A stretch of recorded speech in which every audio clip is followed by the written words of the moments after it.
शराबबंदी के नाम पर शराब की दुकान तो जरूर बंद हो गए हैं, लेकिन होम डिलीवरी की बहुत अच्छी सुलभ व्यवस्था बना दी गई है। शराब माफिया से जुड़े हुए लोग घर घर होम डिलीवरी कर पा रहे हैं और इसमें पूरा पुलिस प्रशासन तंत्र और एक बड़ा वर्ग समाज का जुड़ा हुआ है।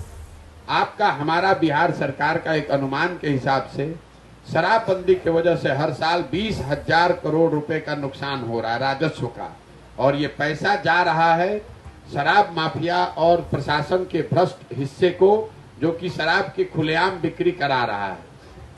हर जगह जो गरीब आदमी है, जो सामाजिक तौर पर गरीब और पिछड़े लोग हैं, उनको शराबबंदी के नाम पर प्रताड़ित करना, उन पर केस करना, उनके घरों में जाकर बदतमीजी करना, ये आम बात लोग बताते हैं। जो लोग शराब का काम कर रहे हैं वो बेधड़क शराब का काम कर सकते हैं। आपके बच्चों के पढ़ने की सुविधा है ही नहीं। आपका बच्चा जो सरकारी स्कूल में पढ़ने जा रहा है, वहाँ पढ़ाई नहीं हो रहा है। वो सरकारी स्कूल में पिलुआ वाला खिचड़ी खा के घर आ रहा है। आप में से कुछ लोग ऐसे हैं जो अपने बच्चों को प्राइवेट स्कूल में पढ़ा रहे हैं। तो भैया, जो प्राइवेट स्कूल में पढ़ा रहा है उसके बच्चों का भी भला नहीं हो सकता है। कैसे कि स्कूल तो आप प्राइवेट में पढ़ा लीजिएगा, लेकिन कॉलेज तो सरकारी ही है, तो वहां से कैसे बचिएगा। तो आपके बच्चों को पढ़ने की सुविधा नहीं है। और ऐसा नहीं है कि बिहार में पढ़ाई पर खर्चा नहीं हो रहा है। इस राज्य में, गरीब राज्य में, आपका हमारा 40,000 करोड़ रुपया, याद रखिए 40,000 करोड़ रुपया हर साल आपके बच्चों के पढ़ाई के नाम पर खर्च किया जा रहा है। और आपके बच्चों को कुछ पढ़ाई नहीं मिल रहा है, उसको खाली खिचड़ी या साइकिल मिल रहा है। तो आपका पढ़ाई आपके पास है नहीं, तो खेती करके आपका जीवन काहे नहीं सुधर रहा है, उसको समझिए।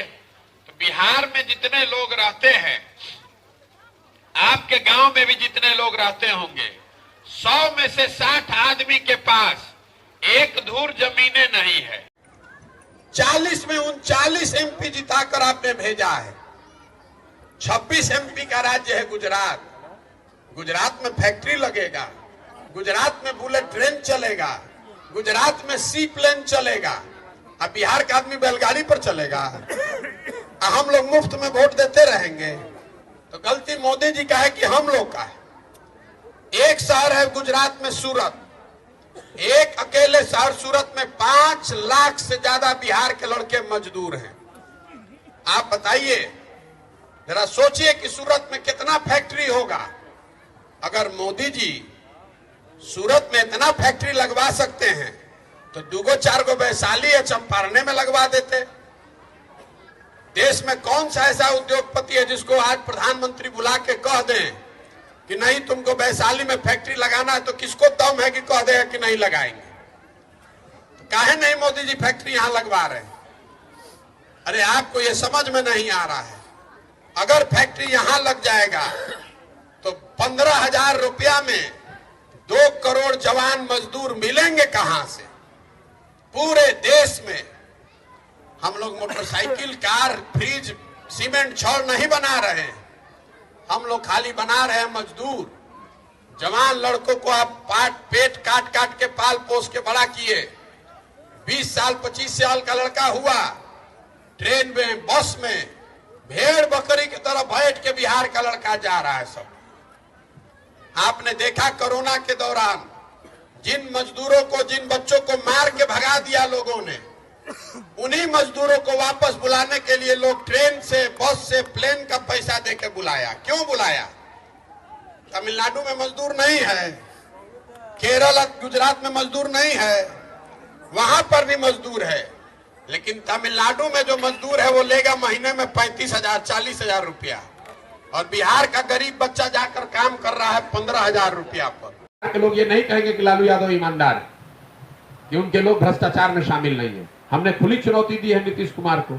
अगर दम है तो नीतीश कुमार कैमरे पर आकर एक लाइन खाली कह दे कि लालू जी या उनके परिवार का कोई आदमी भ्रष्टाचार में लिप्त नहीं रहा है। ये लाइन खाली नीतीश कुमार बोल दे। कोई अगर बुलवा दे तो आप जो कहिए मैं मानने को तैयार। नीतीश कुमार ये बोल ही नहीं सकते। जीवन भर राजनीति किया इस आदमी ने, यही कह कि लालू जी भ्रष्ट हैं।